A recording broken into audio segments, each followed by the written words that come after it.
في مجالسنا فزادت بكم شرفا تضاعف بالنزول ألا يا مرحبا أهلا وسهلا بكم يا محب طه والبتول. السلام عليكم ورحمة الله وبركاته.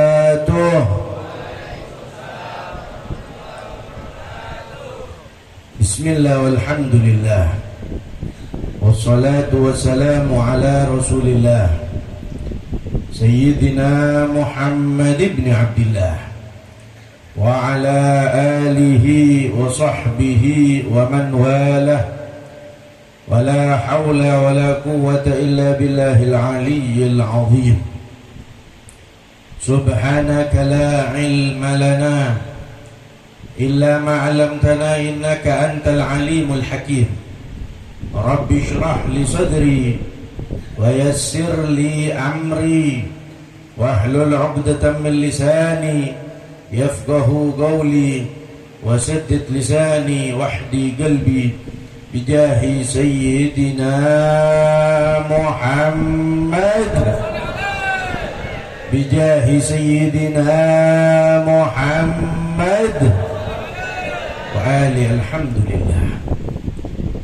Alhamdulillah kita masih diberi kesempatan oleh Allah Subhanahu wa taala.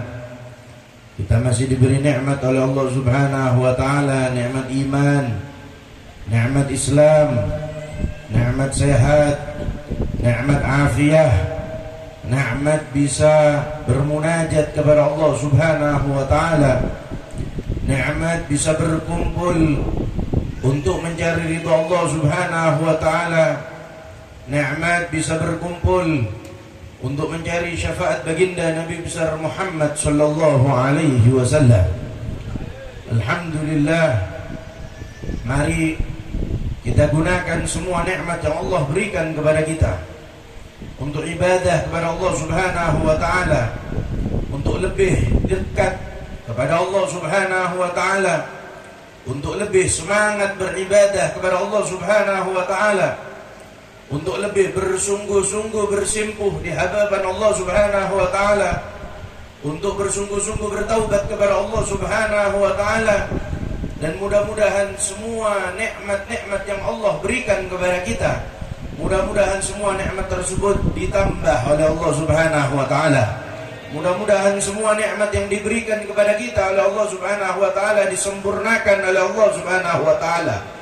Mudah-mudahan semua nikmat yang diberikan kepada kita oleh Allah bisa menuntun kita untuk masuk ke dalam surganya Allah Subhanahu wa taala. Amin, Allahumma amin. Alhamdulillah, kita berkumpul di tempat yang mulia, yang dimuliakan oleh Allah Subhanahu wa taala, di tempat yang tidak diragukan lagi pasti diturunkan rahmat oleh Allah Subhanahu wa taala, pasti diturunkan inayah oleh Allah Subhanahu wa taala, pasti diturunkan taufik oleh Allah Subhanahu wa taala, pasti diturunkan maghfirah dari Allah Subhanahu wa taala di tempat yang insyaallah bisa menuntun kita sehingga nanti di akhirat bisa memandang wajah suci baginda Nabi besar Muhammad sallallahu alaihi wasallam.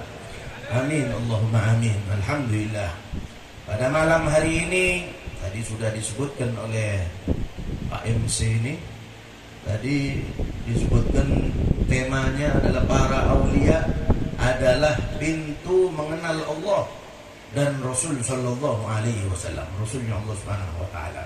Alhamdulillah, kita dikumpulkan oleh Allah Subhanahu wa taala untuk mengenang salah seorang yang dicintai oleh Allah Subhanahu wa taala, untuk mengenang seorang wali yang dekat dengan Allah Subhanahu wa taala, seorang wali yang dekat dengan Nabi Muhammad sallallahu alaihi wasallam.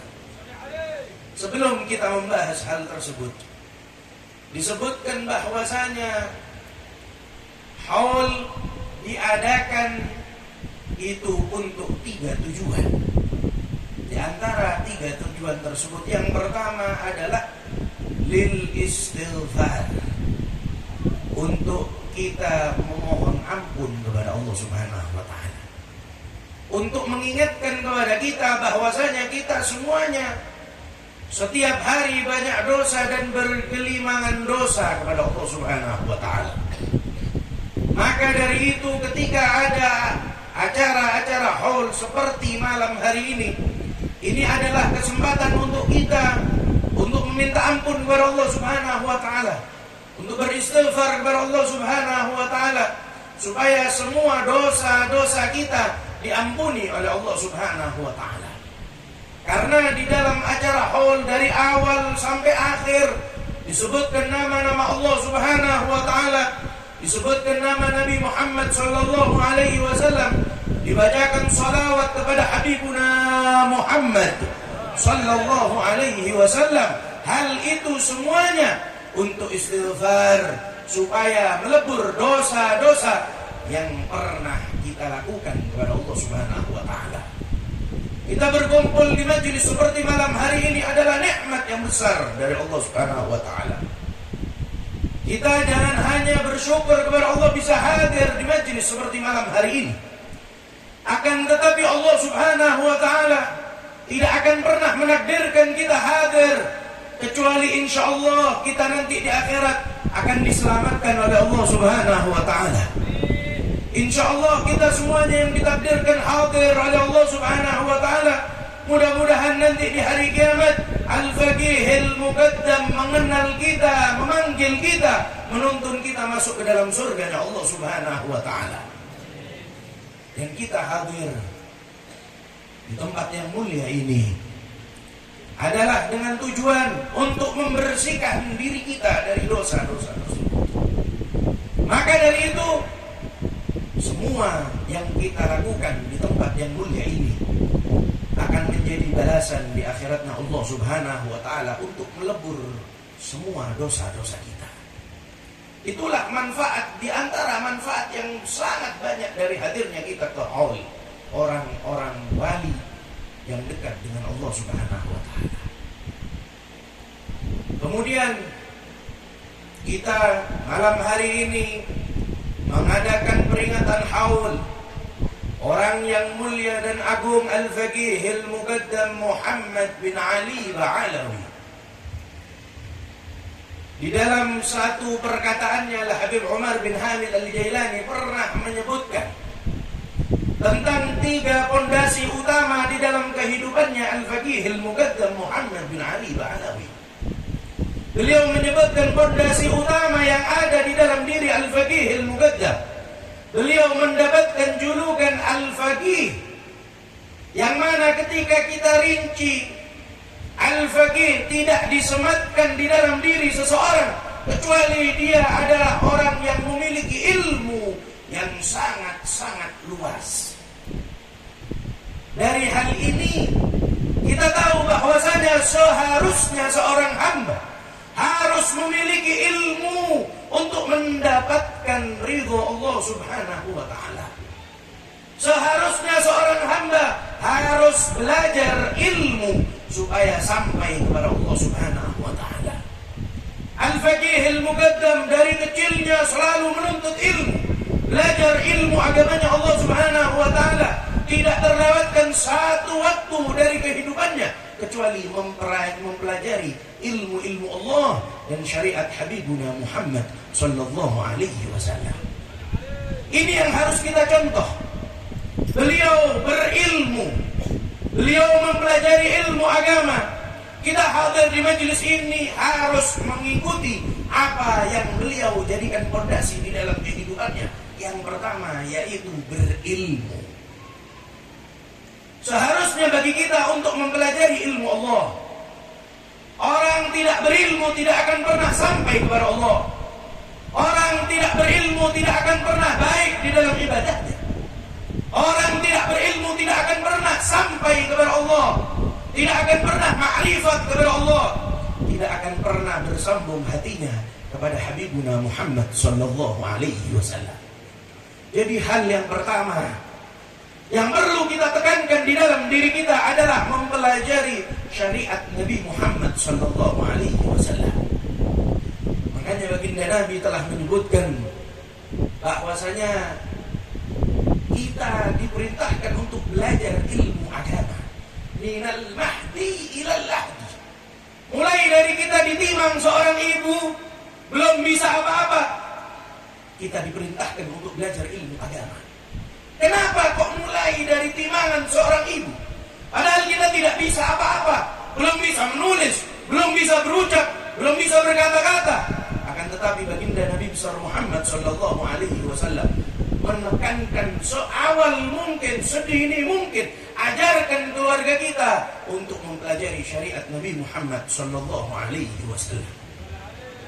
Belajar ilmu agama ini wajib. Makanya banyak orang sekarang mengaku sampai kepada Allah, akan tetapi tidak ada ilmunya. Banyak orang yang mengaku makrifat kepada Allah, tapi dia menghilangkan syariat Habibuna Muhammad sallallahu alaihi wasallam. Karena apa? Kebodohan di dalam dirinya. Karena apa? Dirinya tidak mau mempelajari syariat Nabi Muhammad. Karena apa? Dirinya sudah dihalangi untuk mempelajari syariat Nabi Muhammad sallallahu alaihi wasallam. Jadi fondasi utama di dalam kehidupan al-faqih al-muqaddam adalah belajar, belajar dan belajar. Sampai beliau mendapatkan gelar al-faqih, seorang yang faqih, tafaqqah fid din, yang mempelajari ilmu agama secara mendetail. Bahkan ulama-ulama di zamannya telah menyebutkan bahwasanya al-faqih al-muqaddam mencapai derajat al-mujtahid mutlak. Beliau sampai derajat mujtahid mutlak, yang mana derajat tersebut sama dengan Imam Syafi'i radhiyallahu taala anhu. Derajatnya tinggi di sisi Allah. Ilmunya luas karena selalu mempelajari syariat Nabi Muhammad sallallahu alaihi wasallam. Itu yang pertama, fondasi di dalam kehidupan al-faqih al-muqaddam Muhammad bin Ali Ba'alawi adalah ilmu. Yang kedua, fondasi kehidupan al-faqih al-muqaddam Muhammad bin Ali Ba'alawi adalah ad-da'wah. Berdakwah di jalan Allah subhanahu wa ta'ala. Beliau selalu mengajak orang untuk dekat dengan Allah. Beliau selalu mengajak orang untuk mengenal Allah. Beliau mengajak orang untuk selalu membahagiakan Nabi Muhammad sallallahu alaihi wasallam. Dakwah. Akan tetapi kita harus tahu dan harus kita pahami bahwasanya dakwah bukan sebuah profesi. Akan tetapi semua profesi yang kita miliki, jadikan ladang untuk kita berdakwah di dalamnya. Apapun profesi kita, kita seorang pedagang, seorang polisi, aparatur negara, apapun profesi yang kita miliki, jadikan ladang profesi tersebut sebagai dakwah kita untuk mengajak orang-orang tersebut mengenal Allah subhanahu wa ta'ala. Ketika kita berada di dalam pemerintahan misalnya, atau kepolisian, atau apapun namanya, atau di dalam perdagangan, jadikan diri kita sebagai contoh dari orang-orang tersebut. Jadikan diri kita sebagai dakwah untuk orang-orang tersebut mengenal Allah dan mengenal Nabi Muhammad sallallahu alaihi wasallam. Apapun profesi kita, jadikan ladang dakwah kita untuk mengajak semua saudara, keluarga, orang-orang yang kita cintai untuk mengenal Allah dan mengenal Nabi Muhammad sallallahu alaihi wasallam. Semua manusia, semua makhluk bisa berdakwah. Semua dari kita, individu dari kita, siapapun orangnya, mampu untuk berdakwah. Pilihannya satu, mau atau tidak untuk berdakwah di jalan Allah subhanahu wa ta'ala. Ketika kita berada di dalam suatu profesi, jadikan profesi tersebut dakwah. Contohnya ketika masuk waktu zuhur, sholat, perlihatkan kepada orang-orang di sekeliling kita, kita melakukan ibadah yang namanya sholat. Masuk waktu asar, perlihatkan kepada mereka, kita ibadah, melaksanakan sholat. Semua apa yang diperintahkan oleh Allah subhanahu wa ta'ala, melewati Nabi Muhammad SAW di dalam syariatnya, tampakkan kepada orang-orang di sekeliling kita. Ketika Ramadan, usahakan berpuasa, tampakkan kepada mereka kita berpuasa, berdakwah kepada mereka supaya mereka mengenal bahwasanya tidak ada orang yang bisa sampai kepada Allah Subhanahu wa taala kecuali mereka mampu menundukkan hawa nafsunya. Maka dari itu, mari kita gunakan semua profesi yang ada di dalam diri kita sebagai ladang dakwah kita untuk mencapai syafaat Nabi Muhammad sallallahu alaihi wasallam. Jangan malu untuk menyampaikan semua hadis Nabi Muhammad. Jangan malu untuk menyampaikan kata mutiara para ulama. Buat di status kita, buat di sosial media kita apa yang berhubungan dengan orang-orang yang dicintai oleh Allah Subhanahu wa taala. Jangan malu. Orang sekarang tidak malu membuat video TikTok sambil joget. Dibuat status dengan bangganya. Dia mengatakan, alhamdulillah saya sudah punya TikTok. Orang sekarang seperti itu. Lantas ngapain kita malu? Lalu Beb, saya takut Beb. Kalau saya buat status tentang ilmu agama nanti dibilang, alah sok suci kamu ini. Katakan kepada orang yang mengatakan kepada kita sok suci, katakan kepada mereka, saya lebih baik sok suci daripada saya sok kotor. Kalau orang mengaku sok suci, insya Allah akan disucikan oleh Allah Subhanahu wa taala. Akan tetapi kalau kita tidak ada perubahan di dalam hidup, hadir hall, hadir majelis, hadir perayaan-perayaan seperti malam hari ini, tapi ketika kita pulang tidak ada hasilnya, kosong lompong, apa yang kita dapatkan? Dakwahkan dakwahnya Nabi Muhammad sallallahu alaihi wasallam. Jangan malu, sebarkan. Ketika kita dapat kata mutiara dari para ulama, sebarkan di semua grup, buat status. Jangan cuma selfie terus dibuat status. WA selfie sendiri, ini selfie lagi, selfie lagi. Kapan kita mau berdakwah di jalan Allah Subhanahu wa taala? Ikuti Al-Faqih Al-Mubaddal Muhammad bin Ali Ba'alawi di dalam pondasi kedua kehidupannya adalah ad-da'wah ilallah, berdakwah di jalan Allah Subhanahu wa taala. Kemudian di dalam pondasi yang ketiga adalah Habib Umar bin Hamid Al-Jailani, beliau menyebutkan pondasi ketiga yang dijalani oleh Al-Faqih Al-Mubaddal sehingga dia mendapatkan maqam yang sangat tinggi di sisi Allah Subhanahu wa taala adalah tazkiyatun nafsi, membersihkan hati, mensucikan hati, menyingkirkan kotoran-kotoran dari hati-hati kita. Sombong, dengki, benci, mencaci maki dihapus dari hati-hatinya. Al-Faqih Al-Mubaddal menjauhkan dirinya dari sombong. Beliau menjalani yang namanya tawadhu, tawadhu di jalan Allah Subhanahu wa taala. Beliau merendah, padahal beliau orang yang agung, orang yang mulia, orang yang dimuliakan oleh Allah Subhanahu wa taala. Mereka orang-orang seperti ini, tazkiyatun nafsi, membersihkan jiwanya, mensucikan hatinya dengan sungguh-sungguh supaya hatinya hanya berisi Allah Subhanahu wa taala. Supaya hatinya hanya berisi Nabi Muhammad sallallahu alaihi wasallam. Seperti itulah orang-orang yang dekat dengan Allah Subhanahu wa taala. Mereka selalu berusaha membersihkan hatinya. Mereka selalu berusaha membersihkan dirinya tanpa ada rasa gengsi. Sebagaimana diceritakan Al-Faqih Al-Mubaddal Muhammad bin Ali Ba'alawi, kalau belanja beliau ini biasanya kalau pulang dari pasar, bawa ikan atau belanjaannya itu ditaruh di sini, di lengannya, dibawa pulang tanpa ada yang namanya gengsi. Karena apa? Untuk menundukkan hawa nafsunya, untuk membersihkan jiwanya, untuk menyambungkan hatinya hanya kepada Allah, untuk menyambungkan hatinya hanya kepada Habibuna Muhammad sallallahu alaihi wasallam. Al-Imam Al-Busiri menyebutkan di dalam burdahnya, "Wan nafsu katifli in tuhmilhu syabba ala hubbi ar-radha'i wa wa in taftimhu yanfatimi. Al-Imam Al-Busiri menyebutkan, wan nafsu, dan sesungguhnya hawa nafsu, katifli, seperti anak kecil, in tuhmilhu syabba ala hubbir radha.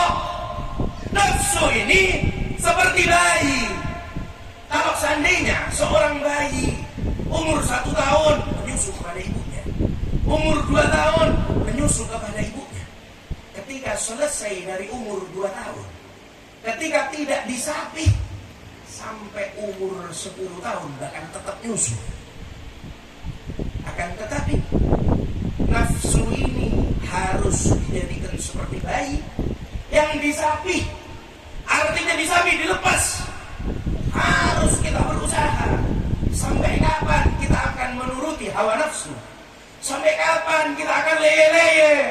Kita sampai kapan tidak ada usaha untuk dekat dengan Allah Subhanahu wa ta'ala?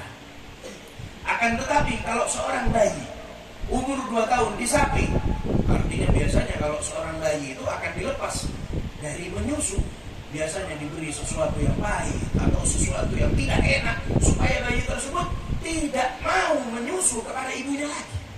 Begitulah nafsu. Sesekali kita rem, sesekali kita tahan, sesekali jangan diikuti, sesekali harus kita tahan. Sampai kapan kita akan selalu mengikuti hawa nafsu kita? Innallaha la yughayyiru ma biqaumin hatta yughayyiru ma bi anfusihim. Sesungguhnya Allah tidak akan pernah mengubah suatu kaum hatta yughayyiru ma bi anfusihim, sampai kaum tersebut mengubah dirinya untuk dekat dengan Allah Subhanahu wa ta'ala. Tidak akan datang hidayah dari Allah kecuali kita berusaha untuk mendekatkan dan mencari hidayah dari Allah Subhanahu wa ta'ala. Inilah kehidupan Al-Faqih Al-Muqaddam Muhammad bin Ali Ba'alawi. Seorang yang dekat dengan Allah, seorang yang dicintai oleh Allah, seorang yang kehidupannya semua adalah zikir, ingat kepada Allah Subhanahu wa ta'ala. Sebagaimana disebutkan di dalam biografinya, bahwasanya beliau disebutkan sesungguhnya beliau ini hafizul Qur'anul Karim. Kesehariannya ini membaca Al-Quran. Kesehariannya membaca Al-Quran. Beliau mengaji. Kalau kita kadang ngajinya ini nunggu bulan puasa. Kalau tidak masuk 1 Ramadan tidak mau ngaji. Kalau belum datang Ramadan tidak akan pernah menyentuh mushaf. Kalau belum ada pengumuman dari pemerintah 1 Ramadan jatuh besok, kita tidak akan pernah membersihkan Al-Quran kita yang sudah banyak sawang-sawangnya. Tapi Al-Faqih Al-Muqaddam kehidupannya dengan Al-Quran, hari-harinya membaca Al-Quran, mendekatkan diri selalu dengan Al-Quran. Kita contoh beliau yang dekat dengan Allah, yang selalu berjalan di jalannya Allah, yang menggunakan semua waktunya untuk ibadah dan dekat dengan Allah Subhanahu wa ta'ala. Beliau ini orang kaya, sangat-sangat kaya, sangat kaya. Diceritakan beliau ini setiap hari bersedekah kurma itu sekitar 700 kilogram. Setiap hari, bukan seminggu sekali, bukan sebulan sekali, bukan 1 tahun 1 kali. Setiap hari 700 kilogram beliau keluarkan di jalan Allah Subhanahu wa ta'ala.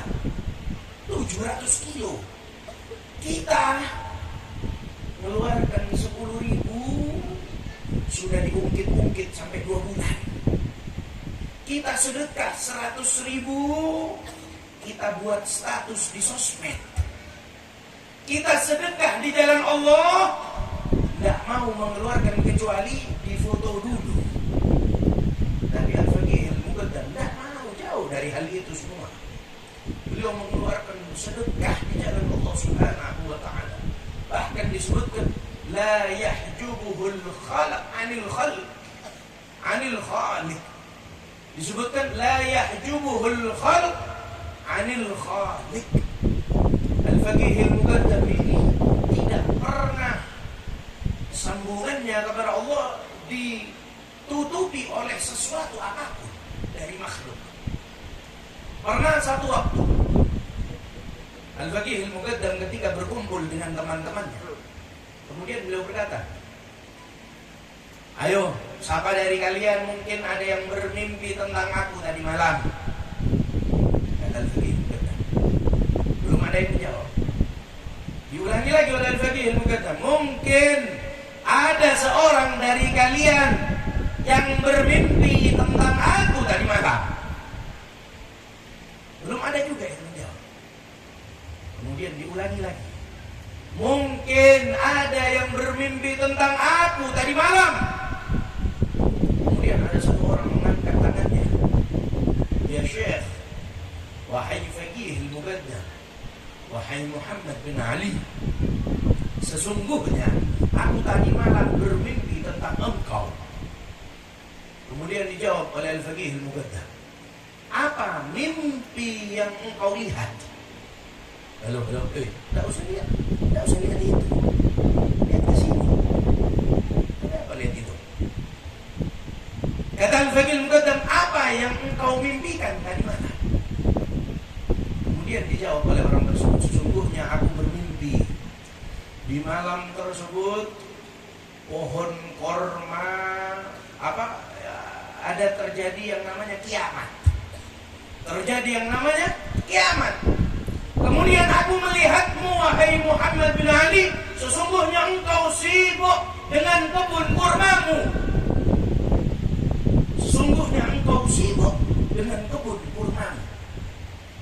Kemudian diam sebentar Al-Faqih Al-Muqaddam, kemudian langsung berkata, terbakar kebun kurma.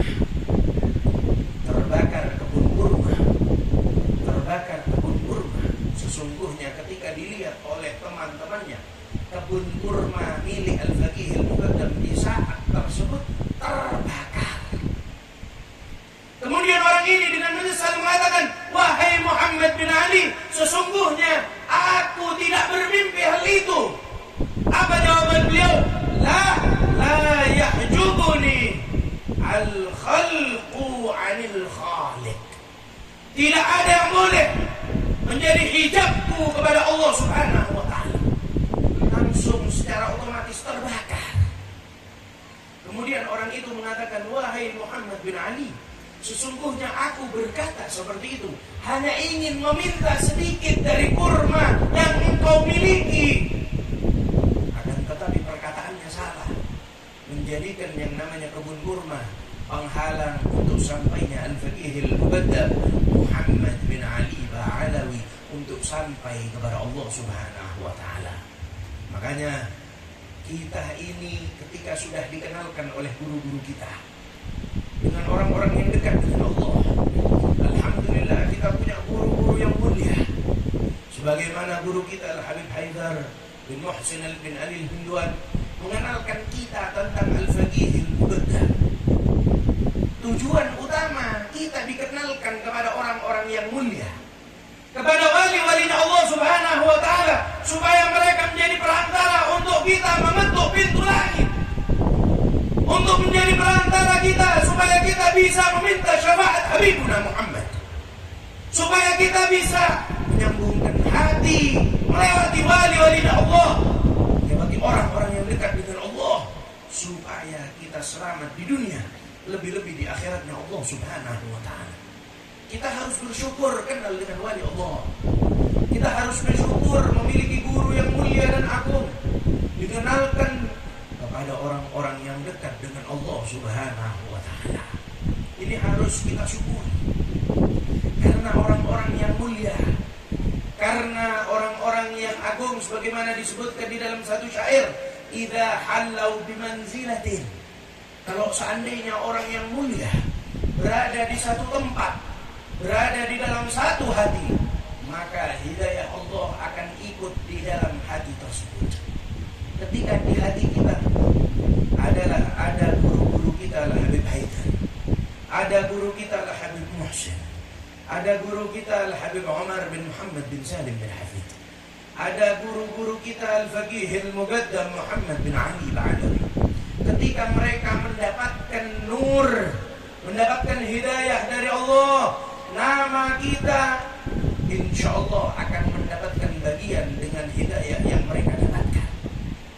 Insya Allah nama kita akan selalu disebut-sebut supaya mendapatkan bagian dari Allah Subhanahu wa Ta'ala.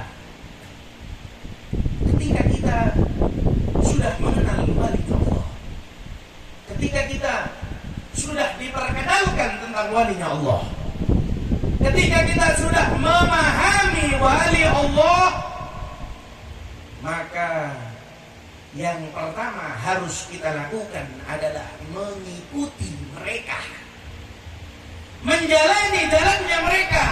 Bukan hanya kita hadir hall, pulang, tidak ada tambahan iman. Bukan berarti kita hadir hall, duduk, berkumpul, makan, pulang, tetap tidak sholat. Bukan seperti itu. Akan tetapi kita hadir hall, yang biasanya malas ibadah, pulang harus lebih semangat. Makanya Al-Habib Hasan bin Abdullah bin Umar Al-Syatiri radhiyallahu ta'ala anhu, beliau menyebutkan al-qurub la bil ashbah bal bil arwah. Kata beliau, yang namanya kita cinta, mengaku dekat dengan orang wali, bukan hanya duduk bersama wali, bukan berarti kita ziarah hanya mencium nisannya saja, tidak diikuti apa yang diajarkan. Bukan seperti itu. Yang dinamakan cinta dan ingin mengikuti wali adalah al-qurb bil arwah. Jiwa kita ikutkan dengan jiwa mereka. Jiwa kita tundukkan sebagaimana mereka menundukkan jiwa-jiwa mereka. Jiwa kita jadikan jiwa yang mengikuti ajaran Nabi Muhammad SAW. Jiwa kita jadikan jiwa yang diridhoi oleh Allah Subhanahu wa Ta'ala. Itu baru kita berarti cinta. Itu berarti kita sayang kepada wali. Bukan berarti kita hadir haul, hadir acara, hadir pengajian, hadir maulid, duduk bersama, pulang. Ketika ditanya apa oleh-oleh dari hall, apa yang didapatkan dari hall, tidak tahu ya. Nasi kebulinya cukup, cuma nasi kebuli, cuma makanan, cuma berkumpul. Akan tetapi harus dari kita dan setiap individu dari diri kita, ketika kita pulang dari tempat ini, jadikan diri kita sebagai orang-orang yang dekat dengan Allah. Tidak usah ngikuti 100%, paling tidak semua kehidupan kita tidak jauh dari mereka. Ikuti sedikit demi sedikit. Sholat 5 waktu kita jangan sampai kita tinggalkan. Jangan hanya mengaku cinta al-faqihil muqaddam tapi tidak sholat.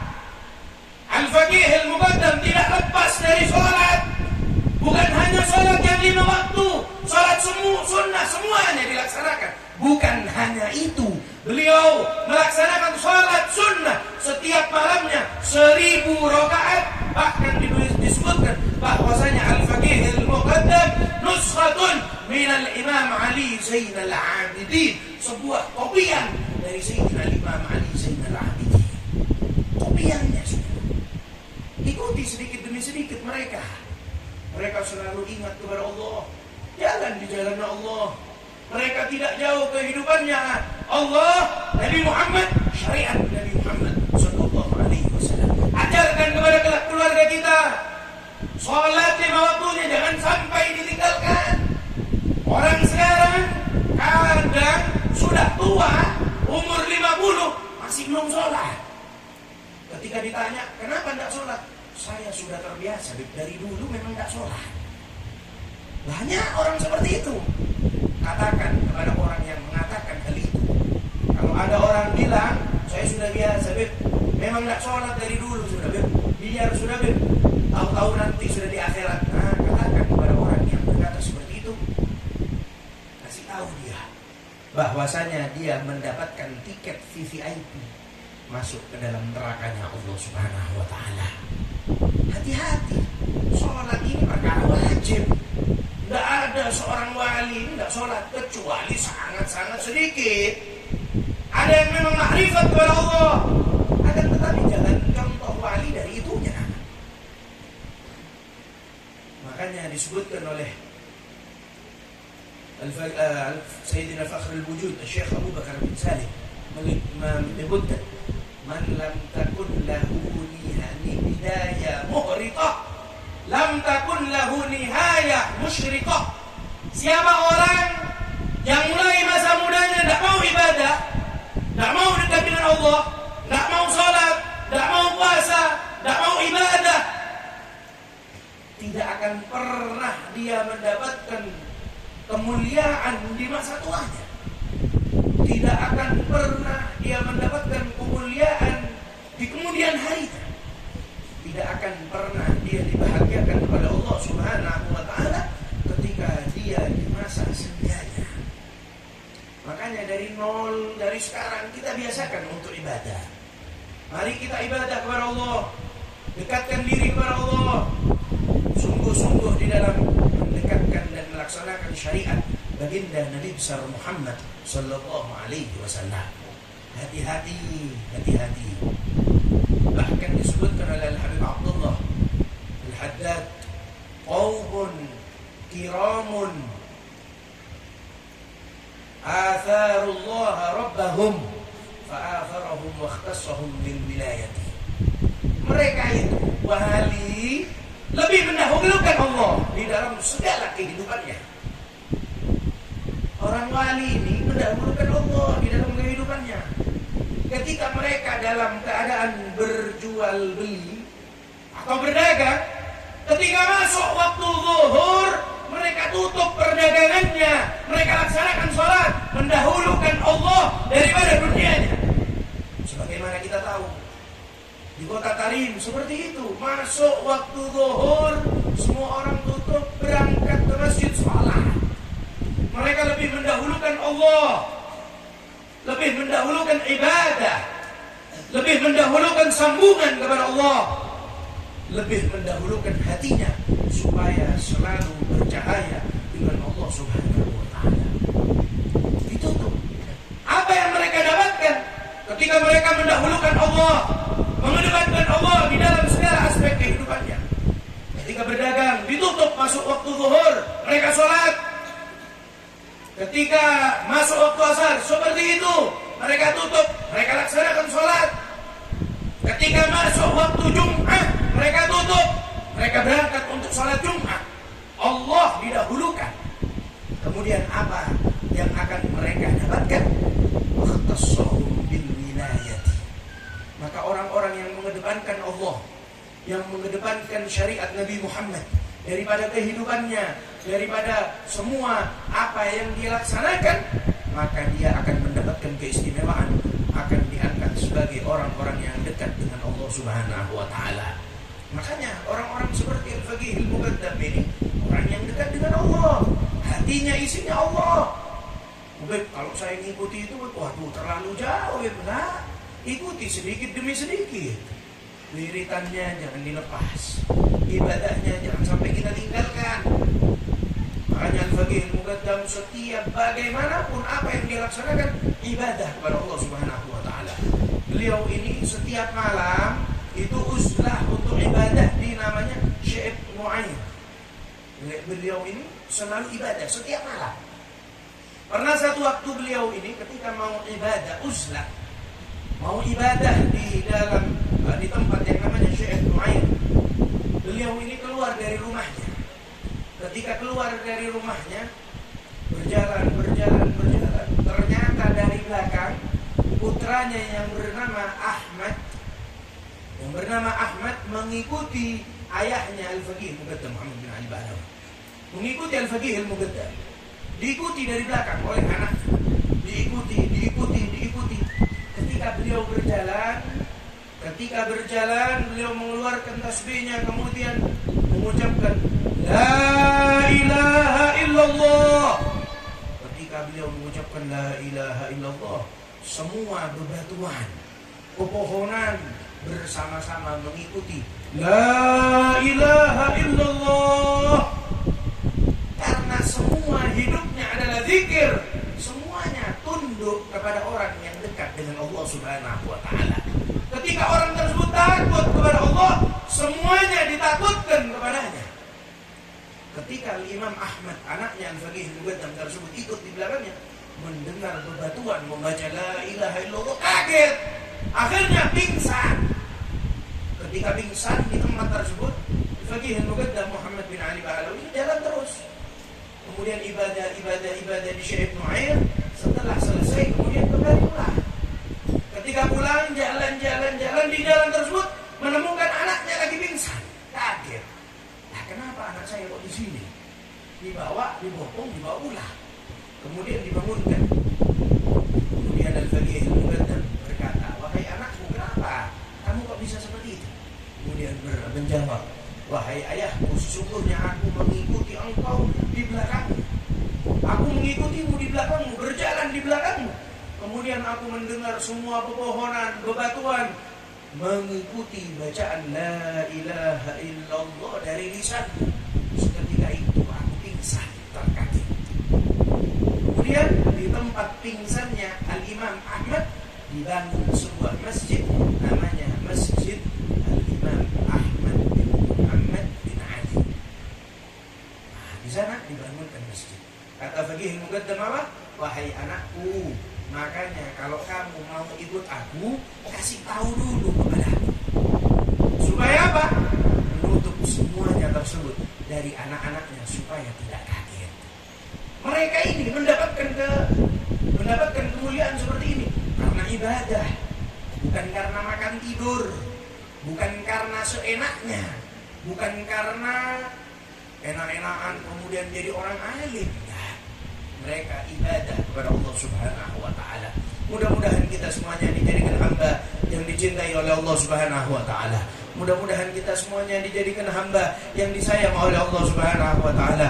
Mudah-mudahan kita semuanya yang hadir tidak pulang kecuali semua dosa-dosa kita diampuni oleh Allah. Mudah-mudahan kita semuanya tidak pulang kecuali hati kita diisi dengan cinta kepada wali-walinya Allah. Mudah-mudahan kita semuanya tidak pulang kecuali hati kita dibersihkan dari sifat iri, dibersihkan dari sifat dengki, dibersihkan dari sifat hasud, diisi dengan cinta kepada walinya Allah Subhanahu wa ta'ala. Dan mudah-mudahan dengan berkah kita semuanya yang hadir di malam hari ini, mudah-mudahan kita dicatat sebagai orang yang wafat dalam keadaan husnul khatimah. Mudah-mudahan kita dicatat sebagai orang-orang yang wafat dalam keadaan husnul khatimah. Mudah-mudahan kita semuanya diberi panjang umur. Mudah-mudahan kita semuanya diberi panjang umur. Mudah-mudahan kita diberi sehat wal afiat. Mudah-mudahan orang tua kita diberi panjang umur. Mudah-mudahan semua dari kita yang sakit diberi kesehatan oleh Allah. Mudah-mudahan semuanya yang sehat dijaga oleh Allah. Mudah-mudahan semua yang dijaga Allah selalu taat kepada Allah sampai husnul khatimah. Dan kita doakan mudah-mudahan keluarga besar dari guru kita Al-Habib Muhsin bin Ali Al-Hindwan, mudah-mudahan semuanya dari anak-anaknya, cucu-cucunya, mudah-mudahan dipanjangkan umurnya oleh Allah Subhanahu wa ta'ala. Mudah-mudahan diberi sehat wal afiat, mudah-mudahan diberkahi kehidupannya, mudah-mudahan diberi rizki yang halal, diberi rizki yang berkah, mudah-mudahan bisa menuntun kita lebih baik, mudah-mudahan bisa menuntun kita lebih semangat ibadah kepada Allah Subhanahu wa ta'ala. Khusus kita doakan mudah-mudahan Habib Zainal Abidin, mudah-mudahan Habib Qutbi dan semua saudaranya, semua keluarganya, mudah-mudahan diberi sehat wal afiat, mudah-mudahan diberi panjang umur, mudah-mudahan diberi panjang umur, amin Allahumma amin. Dan mudah-mudahan semua yang mendapatkan bagian dari adanya acara pada malam hari ini, mudah-mudahan semua diberi pahala oleh Allah Subhanahu wa ta'ala. Mudah-mudahan dilipat gandakan pahalanya oleh Allah, mudah-mudahan diberkahi kehidupannya oleh Allah, dan mudah-mudahan semua yang menyumbang, mudah-mudahan semua hartanya dilipat gandakan oleh Allah Subhanahu wa ta'ala dan menuntunnya ke dalam surganya Allah Subhanahu wa ta'ala, amin Allahumma amin. Hadza ma lazima minni, kurang lebihnya mohon maaf apabila ada salah-salah kata atau salah ucap, saya minta maaf. Wallahul muwaffiq ila aqwamit thoriq. Assalamualaikum warahmatullahi wabarakatuh.